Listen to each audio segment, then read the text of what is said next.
بہرحال خندق کے موقع پر صحیح بخاری میں حدیث ہے، نبی علیہ السلام نے جب وہ ابو سفیان اپنا لشکر لے کے واپس چلا گیا، آپ نے یہ پہلے ہی پریڈکشن فرما دی تھی کہ اے مسلمانوں، اب مشرکین عرب تم پر حملہ نہیں کریں گے، ان کی اب طاقت ٹوٹ گئی ہے، اب تم ان کے اوپر چڑھائی کرو گے۔ اور وہی ہوا۔ پھر آپ علیہ السلام نے یہ 5 ہجری میں غزوہ خندق ہوئی، 6 ہجری میں آپ علیہ السلام نے صحابہ، آپ کو اللہ تعالیٰ نے ایک خواب دکھایا، اس خواب کا ذکر بھی قرآن کے اندر موجود ہے اسی صورت میں۔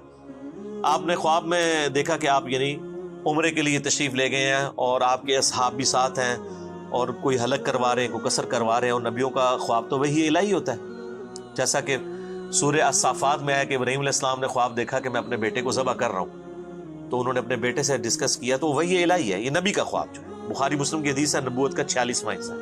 تو آپ نے اپنے صاحب سے کہا کہ یہ مجھے اللہ نے حکم دے دیا اصل میں، اور حکم یہ ہے کہ عمرہ کرنا ہے۔ اچھا، یہ عمرہ ایک یونیک عمرہ تھا جس میں قربانی کا جانور بھی ساتھ لے کے جایا گیا۔ ویسے قربانی کا جانور تو آپ حج قران کے اندر ساتھ لے کے جاتے ہیں، عمرے کے لیے بھی قربانی کا جانور لے کے جایا جا سکتا ہے۔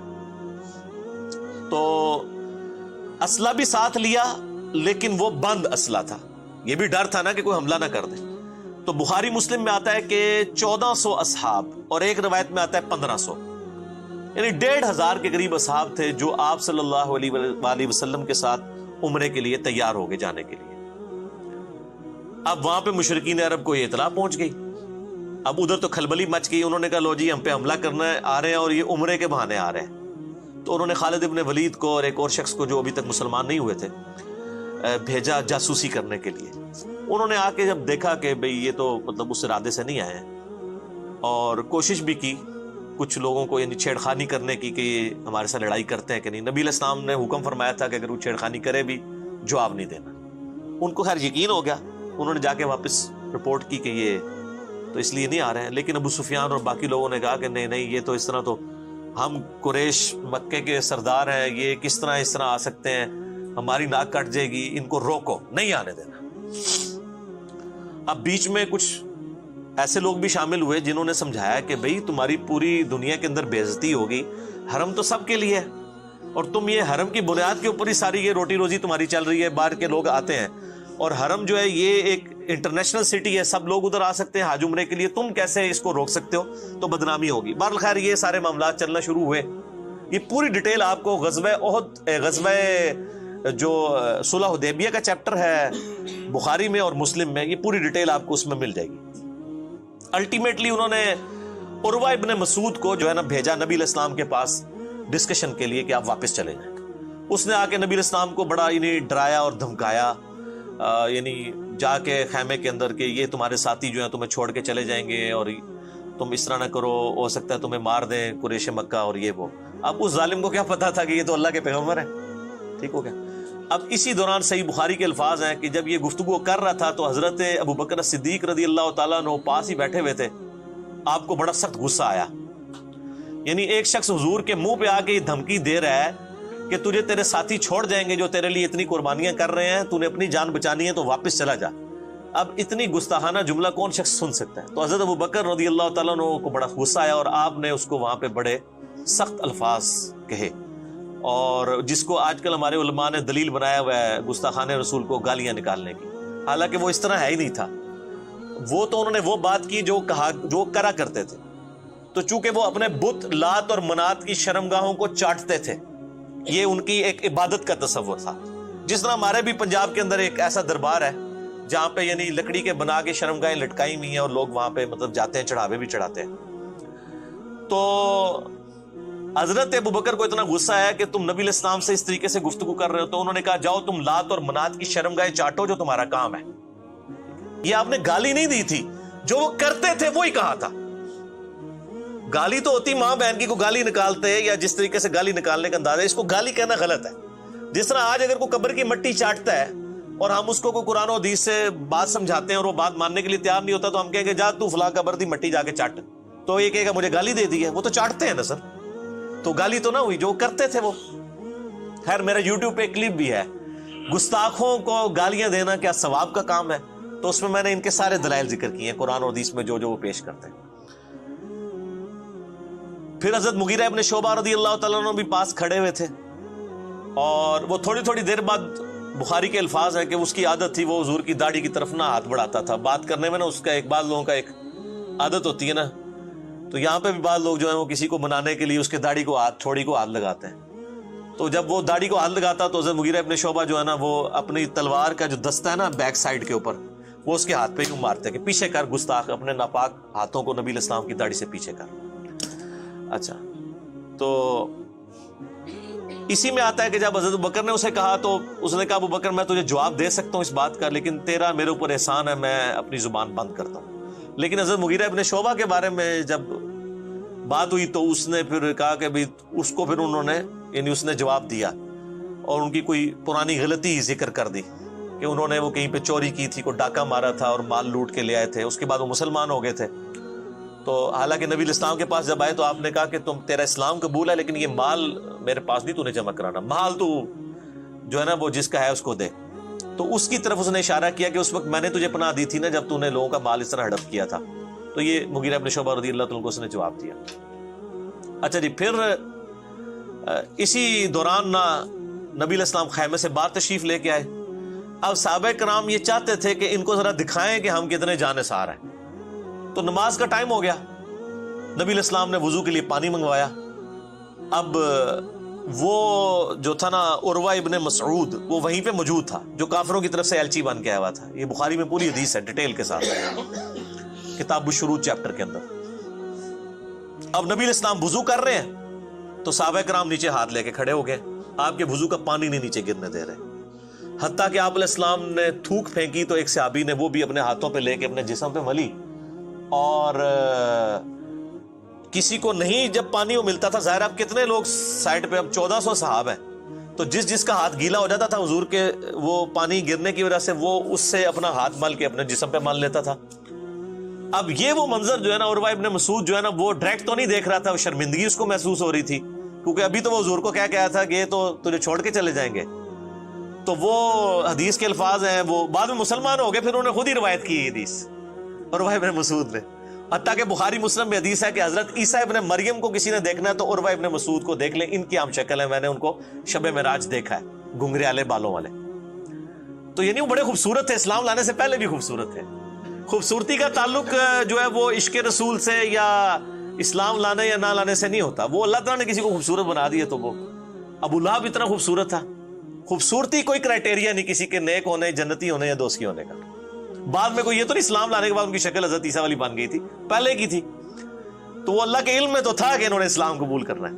تو وہ نا اب ڈائریکٹ تو نہیں دیکھتا تھا, تو وہ یوں کر کے کنکھیوں سے دیکھتا تھا کہ یہ کیا کر رہے ہیں. ڈائریکٹ دیکھنے میں وہ اپنی ایک تذلیل محسوس کر رہا تھا. خیر یہ منظر اب دیکھا نا اس نے تو جناب وہ واپس گیا. اس نے کہا ابو سفیان کو کہ بھائی جی چپ کر کے بوری بستر چکو تو واپس جاؤ, کیونکہ اس میں الفاظ ہیں بخاری کے, اس نے کہا کہ میں بڑے بڑے بادشاہوں کے دربار میں گیا ہوں. يا معشر قريش إني جئت كسرى في ملكه وقيصر في ملكه والنجاشي في ملكه وإني والله ما رأيت ملكا في قومه قط مثل محمد في أصحابه ولقد رأيت قوما لا يسلمونه أبدا فانظروا رأيكم.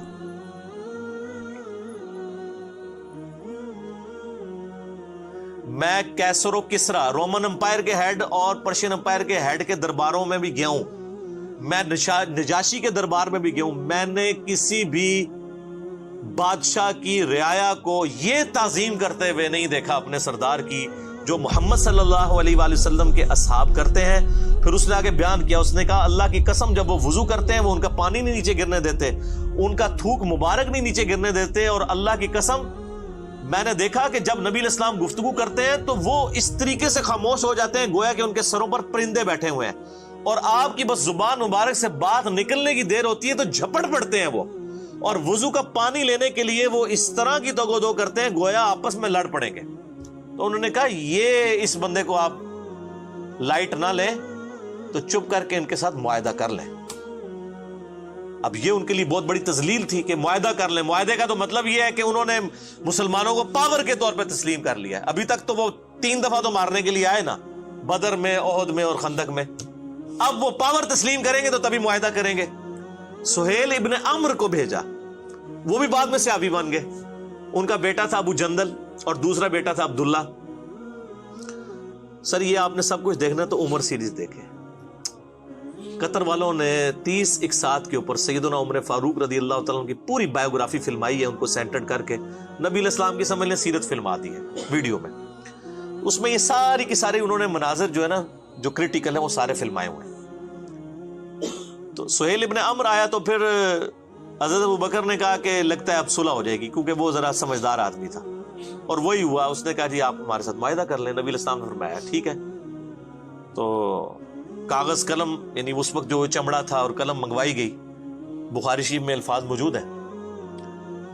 نبی علیہ السلام نے یعنی اس میں لکھی ہوئی تھی بسم اللہ الرحمن الرحیم, تو اس نے پہلا اعتراض ہی بسم اللہ کے اوپر کر دیا, کیونکہ مشرکین عرب اللہ تعالیٰ کے لیے رحمان اور رحیم کے لفظ کو نہیں مانتے تھے. اسی لیے وہ سورۃ الکہف میں آتا ہے نا سورہ بنی اسرائیل میں کہ اللہ کو اللہ کہہ کے پکارو یا رحمان کہہ کے, یہ سب اچھے نام اللہ ہی کے ہیں. وہ اللہ نے اصل میں ان کا رد کیا تھا. اس نے کہا جی یہ بسم اللہ کو نہیں, ہم آپ بِاسْمِ کا اللہم لکھیں. نبی علیہ السلام نے فرمایا ٹھیک ہے جی, کاٹ کے بسمی کا اللہم لکھ دیتے. اللہ گالتے ہوئی سی. اچھا پھر اس میں لکھا گیا یہ جو ہے وہ محمد رسول اللہ صلی اللہ علیہ وآلہ وسلم اور مشرکین عرب کے درمیان معاہدہ ہے. اس نے کہا جی ہم تو آپ کو اللہ کا رسول مانتے ہی نہیں ہے, اگر رسول مانتے ہوتے تو آپ کے ساتھ لڑائی کرتے ہم, تو آپ اس کو محمد ابن عبداللہ کرتے. سیدنا علی چونکہ آپ کے کاتب تھے, تو نبی علیہ السلام نے سیدنا علی سے کہا کہ یہ تم نہ کاٹ کے نا تو محمد ابن عبداللہ کرتے. تو سیدنا علی نے قلم پھینک دی, کہا یا رسول اللہ میں تو آپ کا نام نہیں کاٹ سکتا. یہ نہیں محبت فرماتے, یعنی فرتے محبت میں تھا. نبی علیہ السلام نے بھی اس کو برا نہیں بنایا. آپ نے فرمایا اچھا یہ قلم مجھے دو, مجھے بتاؤ کہاں لکھا ہوا ہے.